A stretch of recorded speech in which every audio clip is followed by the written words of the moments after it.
Hey everyone, welcome to a new video on the channel. Very inconsistent, I know, but I'm pretty much making up this video specifically just for the longboarders again. I've been seeing a lot of guides and stuff like that, and people really interested in buying new longboards. There's tons of stuff on the market on Amazon, on just land yachts pages, Merchgate, anything like that. But I'm making this video just to kind of avoid this whole problem that I've been seeing in groups and stuff like this. That wasn't really a jab towards any specific group or page at all. It's just whenever I go on the internet and I see a new person just trying to get into the hobby, I keep seeing people say, ride what you ride, or it doesn't really matter. And that doesn't really help anyone, does it? It's not really a good guideline. It's not really a good set of rules or pretenses to expect from something.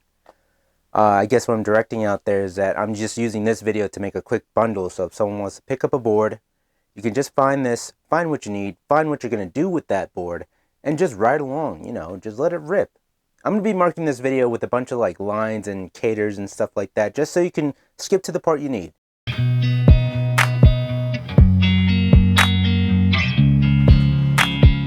Okay, so this is going to be hard to fit in frame, but this right here is a top mount. And to be more specific, it's a cruiser. Not sure if most of you could see it, but it is actually from Sector 9. And personally, I like Sector 9s. It's mostly for just starting out. If you say you just want to cruise, just want to learn how to do longboard, Sector 9 is pretty much a good place to go, as they're not too expensive and you're not dropping bank on new boards. I mean, next I would probably go land yachts as well. But personally, I really like top mounts, strictly for the fact that you just have that much more leverage, that much more lean, which I guess is what makes them really good for cruisers, because you could just lean like a surfboard and it feels pretty nice just to have that flow. Most downhillers I know like to ride them because of that leverage, and you could just really push out and really lean into your board speed. The biggest thing for that is because there's no odd-long shapes protruding from it. So that's the big factor, is that the wind just kind of slides through and it's not fighting the board as much as it's mostly just fighting you. And that's, when you learn your tuck, it's going to be a lot easier to fight the wind. So the next deck we're talking about is something called drop decks. Pretty much, I like these decks more than anything because of how low they ride to the ground. It's pretty nice because if you're pushing long distance or just trying to commute without much of a problem, your foot's pretty much already pretty close, especially compared to the top deck. Personally, I like mine because it came with pretty nice gas pedals, but also it had that nice ridge to kind of push up on whenever I felt like I was losing traction. This board was pretty nice to me. I pretty much used this in my teenage years when I was in high school, and as you could see, it's pretty marked up and scratched up everywhere. I gotta say, this is my top board, especially if you're just commuting around getting to point A to B. Okay, so basically now, since we got those two decks out of the way, let's get another one. This is a drop through deck, as the trucks are mounted on top, but they drop through the deck to get to the bottom. This deck is also pretty nice. It lowers the ride height a little bit, but not as much as the drop deck. The drop through deck is pretty cool for having that kind of closer set to the ground. It's that nice midpoint, I would say. These boards are really nice for just pumping out slides. If you just want to do the hard carve and just have a nice slip out of the slide, it's pretty good. I like them. This one is one of my favorites. It's the 925. I remember seeing this as a kid, and I remember wanting one so bad. So now, since I have one, they're actually really fun. So I just showed you 3 super basic types of decks that would you'd see out in the shop somewhere. One last board I want to show you guys is pretty much this one right here. It is the double drop deck, where it is both a drop deck and a drop through deck. And they're pretty fancy schmancy boards, but I kind of like them, specifically this one, the Switchblade. This is another one of those boards that I really saw online, and I really need to have it when I was younger. But now, since I have it, it's been pretty fun. They're really nice to bust out slides and just go around and just having fun. If you're a bit more of an experienced rider going to high school, or like you're just shredding it to college, and you know you're going to just have a fun time just going down a small hill, and you know you want to bust a slide out, I definitely recommend these boards if you're definitely going places. They're pretty fun. I definitely like these boards. So pretty much that's most of the decks you're going to see. There are always some oddballs out there that, you kind of have to try out for yourself. But in saying that, decks are only a certain piece of the puzzle. There are also a couple other components that you need to check out on a board just to figure out if it's the right one for you. So we're going to get on to that.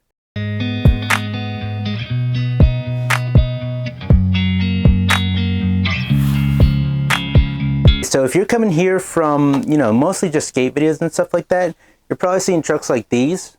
So as you see here, for the traditional skateboard trucks, you're going to see the kingpin come up right behind or in front of the trucks.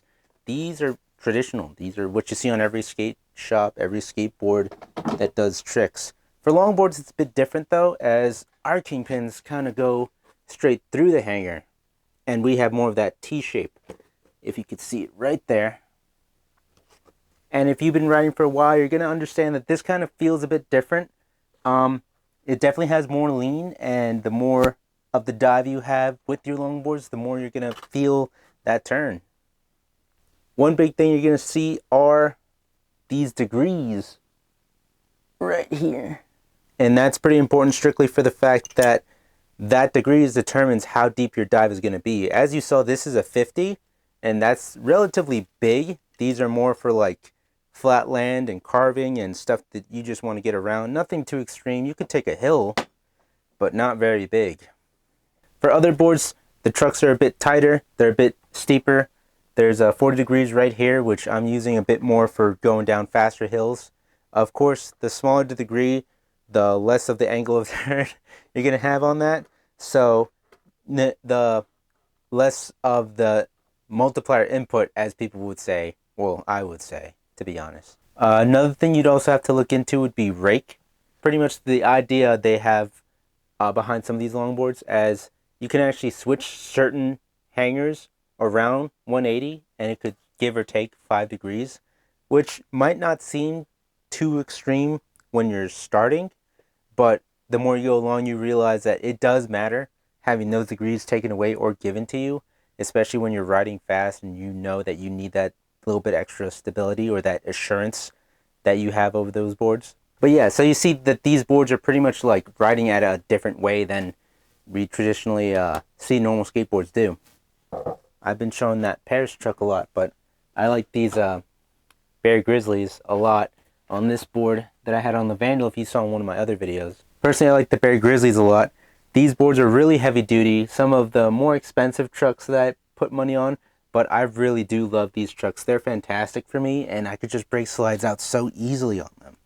They're definitely a fun truck, and I definitely recommend, if you get the chance, try them out. One last thing I want to touch up upon you guys about trucks is pretty much the distance between one truck to the other, which is mostly called wheelbase. Certain boards like this one are going to have certain holes, and those are your wheelbase options. You can have the trucks closer together or farther apart. Some boards have just one set holes you could put your trucks in. Just to have that in the back of your mind when you're picking out a board. If a board is too twitchy, chances are the wheels are probably a bit too close for you. If you want a bit of a slower turn or a bit of a less twitchy board, I definitely recommend putting your wheels away from each other. So basically, that's all the stuff I wanted to give off about trucks. Keep that stuff in mind. So let's move on to the wheels. This is a good example of a wheel. For longboards, there's pretty much two big numbers you want to see. This one would be the 65 millimeter and 78A, and to explain what that is, 65 millimeter is pretty much the size of the wheel. 65 millimeter is a bit on the smaller side, but they're still pretty good for cruisers. I usually see 70 millimeter wheels on like most longboards. The next number to look at is the number with the A. This is a 78A, which means it's a bit of a softer wheel. The 78A usually means on how hard the wheel is, or like how soft the wheel is. Like this one can deform a little bit when I put some strength on it. But the idea is just kind of see how easy the brake from the slide is. Just an easier thing of science. If you want to reach your top speed faster, get a smaller wheel. But if you just want to have a faster top speed and a slower time getting to it, get a bigger wheel. Another thing to pay attention to would probably be like where the bearings are set in the wheel. So for this one, it would be right towards the middle. which gives an equal distribution of weight across the wheel itself. So if you want to like flip this around, which most people do, this wouldn't be a bad idea for it. But also keep in mind that it's going to be, as I said before, easier to break this wheel out because your weight is not so far away from one side to the other. It's not going to be like this wheel right here where it's an offset, where it would be right in between the middle and the side of the wheel, where it's kind of like that quarter way through. It really depends on what you want to do with that. This one is pretty nice for gripping, as usually the outside gets a bit more of that weight distribution, hugs that concrete a bit more. Another thing you want to pay attention to is the profile of the wheel. Not like this, because most wheels are pretty round, but like this, because all wheels are somewhat square. If you see closer attention here, this is kind of more of a rounded side. There you go. It's a bit more rounded. So if you are just going out and cruising, you can kind of push this out a little bit and you'll feel yourself losing that traction. That's pretty normal with these types of wheels. Now you could try and do the same with this wheel, which is a bit more square, and you see the corners aren't as round. They're a bit sharper. These are meant to actually hug the concrete a bit tighter and just deform a little bit, as you could see here. I'm pushing that in a little bit. And that's mainly for the fact that it is made for just kind of cruising, just to kind of hug the ground and make sure you're on top of everything like that. So we pretty much went through just about everything else on there. It's at the small bits and bobs that fit in between the other stuff in the skates. For trucks, that's definitely the bushing, which is made out of the same stuff that most wheels are. And for the wheels, those are bearings. Yeah, bushings are a strange little topics. Mostly because, very similar to wheels, they have their own duros. They're actually made from the same material, and the interesting thing is that they squish just like wheels do. The big difference is that there's a bit of a wider range of squish you want with bushings, considering the fact that it's your weight being transferred directly onto that type of urethane. While the wheels, it's more dictating your type of traction. Because your weight is directly transferring onto these things, the squish is going to be different, because everyone's weight is different, of course. I know a lot of people that go 120 and they're skating with pretty hard bushing duros, and people like me, like up to 200, even past that, they're going to want something hard just to make sure that the board doesn't wobble or it doesn't feel like it's a crazy lean from one side to the other. There are indexes out there for the type of weight and the type of skate style you want to handle. It all depends on you pretty much experimenting. I always recommend people to just get a grab bag, see how many bushings you can get. I know that there's Ripped has a grab bag of stuff. Actually, two companies that are doing it right now. So it'd be Riptide and Venom, which I definitely suggest checking that out. Both Riptide and Venom basically have these things called full sacks or half sacks, which is pretty much just a large range of bushings that you could combine, experiment, and pretty much change up how you want to skate, how it feels when you skate.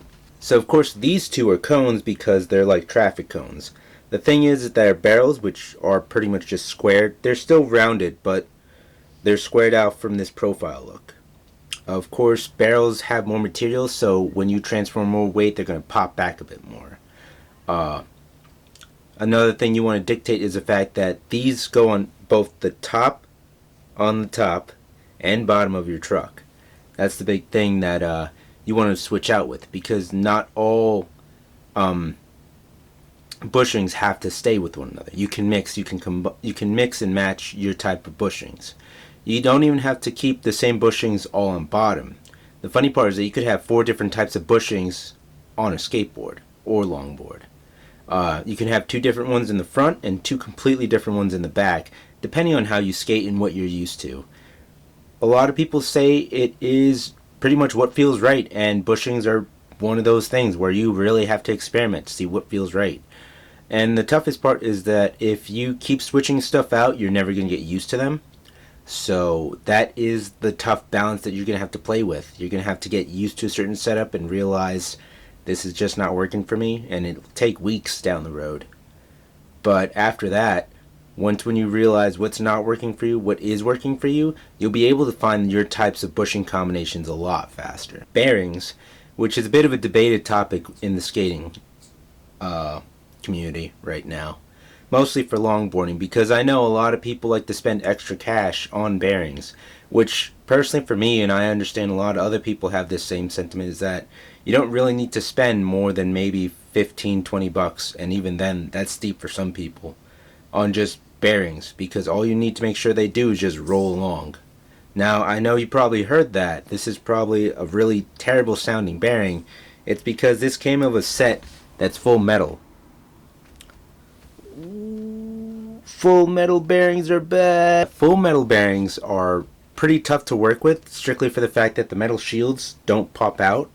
So if you can see here, it is nearly completely sealed, and that's bad because if you get these wet, they will completely rust and rip your shit in half. Usually a bearing that you want to go with is one with a plastic shielding. You can stick a pin in that plastic and just rip that shielding off and get into the bearing ball bearings. Start cleaning the whole thing inside out. Maintenance is probably one of the things that you need to take care about your skateboard more, for bearings specifically, just so they don't rust over and split you in a stop. I definitely had that happen to me starting out. You don't want that to happen to you when you're starting out. And it's also embarrassing to constantly hear that rusty bearing just roll under you. Now the reason why I brought up bearing prices before is the fact that there are a certain set of bearings called ceramic bearings, which can go up to $70, $80. There's no noticeable difference aside that I think some ceramic bearings don't rust, which is nice if you want an all climate type of board. The only problem of the fact is it is like 6 times the price of what you're paying for a normal bearing, and at that point you might as well buy yourself 2 or 3 sets and you can just rotate.